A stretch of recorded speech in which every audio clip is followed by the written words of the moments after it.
With the U.S. combat mission coming to an end in Afghanistan, some Afghans who risked their lives to help American soldiers are now feeling abandoned. As an Afghan war vet, I know firsthand the value of a translator. In fact, I wouldn't be sitting here right now talking to you had my translator, Janice, not saved my life in a firefight in Afghanistan in 2008.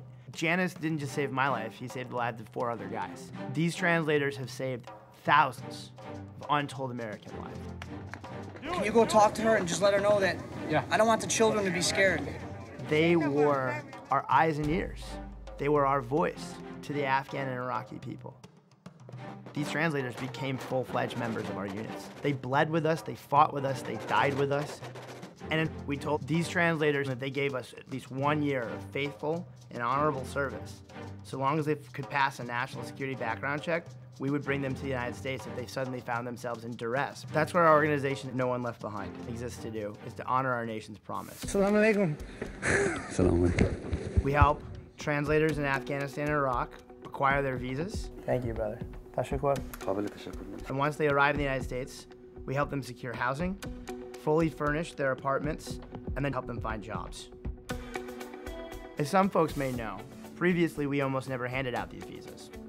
But in the last year, Congress decided to demand that the State Department actually do its job. They passed a bunch of laws to fix the programs, and as a result, for the first time ever, the State Department actually ran out of visas for Afghans this year.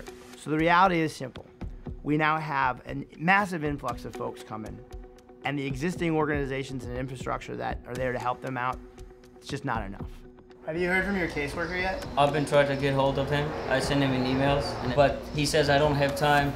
This week I'm really busy with new families. It gets so dire for some of these folks that they end up homeless. Ajmal Fakhri was Robert Gates's personal translator, the Secretary of Defense, and lived homeless on the streets of San Francisco throughout the early part of January with his wife and their 4-year-old son and 2-year-old daughter until we found them. Hang in there. America's promise has to be better than a lifetime of poverty, but we desperately need more help. Assalamu alaikum. How are you, brother? I'm good, brother. How are you? Our goal is within a year, we'd like No One Left Behind to be resettling 30 to 60 families every 3 to 4 months.